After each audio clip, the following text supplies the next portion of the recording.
Hello दोस्तों, कैसे हैं आप सब। आशा करते हैं आप सभी अच्छे होंगे। दोस्तों, आज की इस वीडियो में हम मध्यकालीन भारतीय इतिहास के अंतर्गत मुगल वंश के बारे में डिस्कस करने वाले हैं। तो वीडियो काफ़ी इंपॉर्टेंट होने वाला है, वीडियो को आप पूरा देखिएगा। तो आइए आज की वीडियो को स्टार्ट करते हैं। सबसे पहले हम देखते हैं मुगल वंश की स्थापना किसने की थी। मुगल वंश की स्थापना बाबर ने की थी 1526 ईस्वी में पानीपत के प्रथम युद्ध में इब्राहिम लोदी को हराकर। अब इब्राहिम लोदी कौन था? तो इब्राहिम लोदी लोदी वंश का अंतिम शासक था और यह दिल्ली सल्तनत का भी अंतिम शासक था। तो उसको पराजित करके 1526 ईस्वी में बाबर ने मुगल वंश की स्थापना की। अब आइए सबसे पहले हम देखते हैं बाबर कौन था, उसके बारे में कुछ महत्वपूर्ण प्रश्नों को हम डिस्कस करते हैं। तो बाबर का जन्म कब हुआ था? बाबर का जन्म 14 फरवरी 1483 ईस्वी को हुआ था।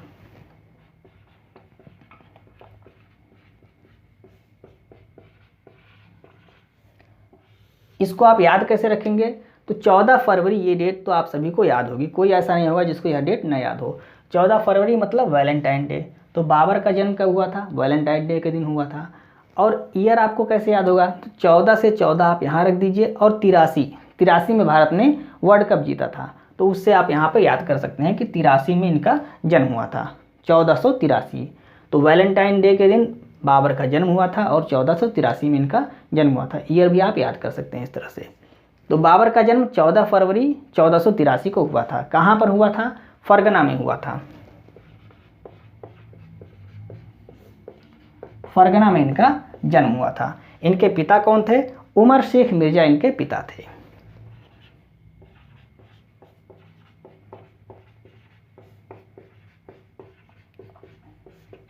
उमर शेख मिर्जा इनके पिता थे और इनकी माता थी कुतलुब निगार खानम, इनकी माता थी।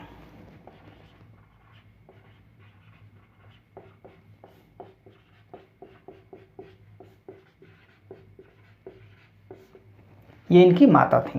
बाबर किसके वंशज थे? तो बाबर पिता की तरफ से तैमूर के वंशज थे और माता की तरफ से चंगेज खां के वंशज थे। इसको भी आप लिख लीजिए।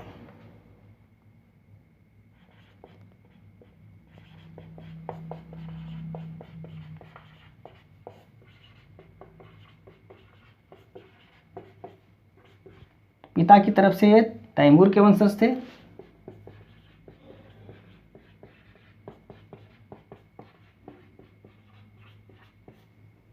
और माता की तरफ से चंगेज खां के।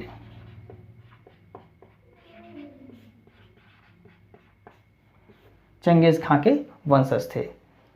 वास्तविक रूप से जो मुगल शासक थे वो किस वंश के थे? अगर आपसे पूछता है प्रश्न, कभी कभी एक दो बार प्रश्न पूछा गया है कि वास्तविक रूप से मुगल शासक किस वंश के थे, तो ये चगताई वंश के थे।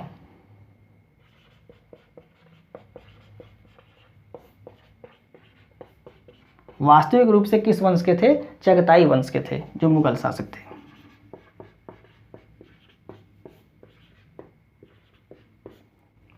इनका पूरा नाम जहीरुद्दीन मोहम्मद बाबर था।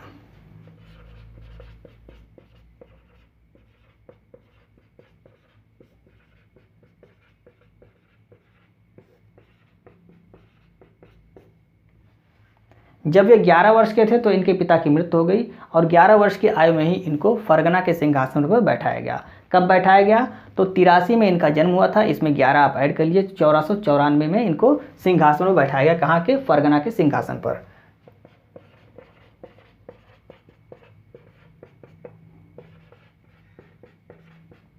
फरगना के सिंहासन में इनको बैठाया गया।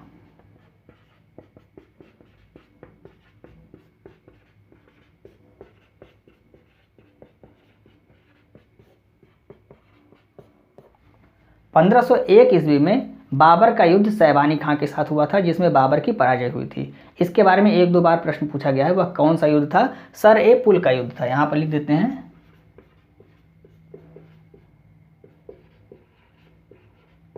सर ए पुल के युद्ध में बाबर को किसने हराया था? सैबानी खां ने हराया था।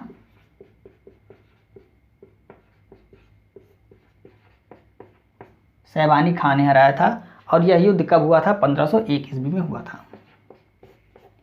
1501 ईस्वी में हुआ था।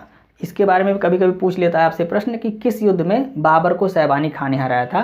तो सर ए पुल के युद्ध में 1501 ईस्वी में सैबानी खां ने बाबर को हराया था। अब बाबर ने मुख्य रूप से 4 युद्ध लड़े थे अपने जीवन काल में, तो उसके बारे में हम आइए देखते हैं। तो बाबर ने अपने जीवन काल में 4 महत्वपूर्ण युद्ध लड़े। इनके अलावा अन्य युद्ध भी लड़े थे, लेकिन ये 4 युद्ध महत्वपूर्ण हैं जिनसे आपके परीक्षाओं में प्रश्न बनते हैं। पहला है पानीपत का प्रथम युद्ध, दूसरा है खानवा का युद्ध, तीसरा है चंदेरी का युद्ध और चौथा है घाघरा का युद्ध। पानीपत का प्रथम युद्ध ये कब लड़ा गया? 1526 ईस्वी में लड़ा गया। किसके साथ लड़ा गया? इब्राहिम लोदी के साथ लड़ा गया। और इसी युद्ध में इब्राहिम लोदी को पराजित करके बाबर ने मुगल वंश की स्थापना की थी। इब्राहिम लोदी कौन था? तो इब्राहिम लोदी लोदी वंश का अंतिम शासक था और दिल्ली सल्तनत का भी अंतिम शासक था।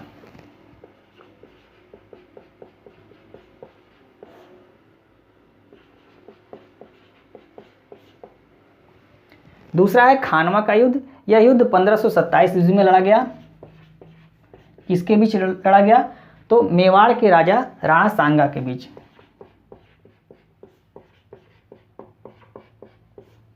राणा सांगा के बीच लड़ा गया और इसमें राणा सांगा की पराजय हुई थी, बाबर की विजय हुई थी।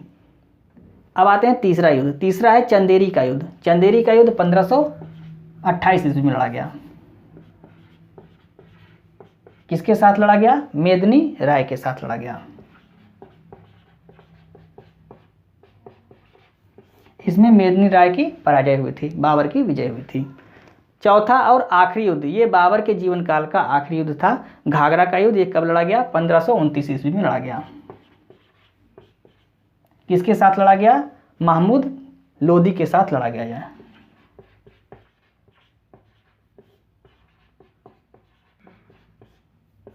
इसमें भी महमूद लोदी की पराजय हुई थी और बाबर की विजय हुई थी और यह युद्ध बाबर का आखिरी युद्ध था। अब आइए बाबर से संबंधित कुछ प्रश्न आपके परीक्षाओं में जो पूछे जाते हैं, जैसे बाबरनामा। बाबर ने अपनी आत्मकथा बाबरनामा या तुजुक ए बाबरी लिखा था, जिसको तुर्की भाषा में लिखा था और बाबर ने इसे स्वयं लिखा था। इसके बारे में आपसे प्रश्न पूछता है कि तुजुक ए बाबरी या बाबरनामा किस भाषा में लिखा गया? तो तुर्की भाषा में लिखा गया। और इसको किसने लिखा? तो बाबर ने इसको स्वयं लिखा था।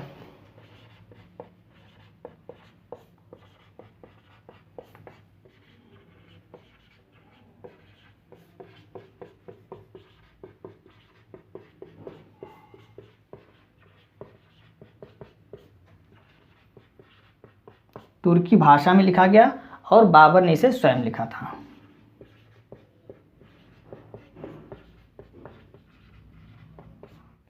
बाबर ने अपनी आत्मकथा बाबरनामा में 2 हिंदू राज्यों का वर्णन किया था, जिसमें विजयनगर और मेवाड़ शामिल हैं।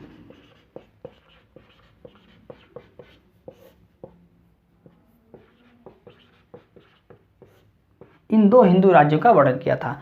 एक प्रश्न आपसे और पूछा जाता है कि बाबरनामा का फारसी में अनुवाद किसने किया था? तो फारसी में अनुवाद अकबर ने कराया था, अब्दुल रहीम खान खाना के द्वारा इसको कराया गया था।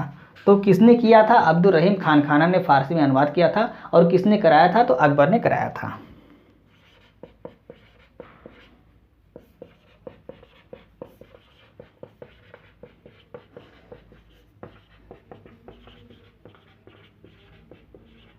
फारसी में अनुवाद किसने किया था? अब्दुल रहीम खान खाना ने।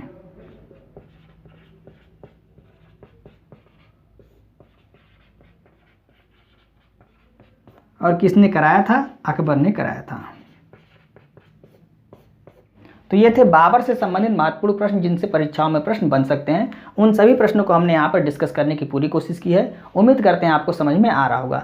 यदि आपको वीडियो समझ में आ रही है, वीडियो अच्छी लग रही है, तो आप इसे अपने दोस्तों को भी शेयर करें और वीडियो को लाइक और सब्सक्राइब करना ना भूलें। नेक्स्ट वीडियो में हम हुमायूं से संबंधित जो महत्वपूर्ण प्रश्न परीक्षाओं में बन सकते हैं उनके बारे में डिस्कस करेंगे। तो आज की वीडियो में बस इतना ही। मिलते हैं नेक्स्ट वीडियो में। जय हिंद।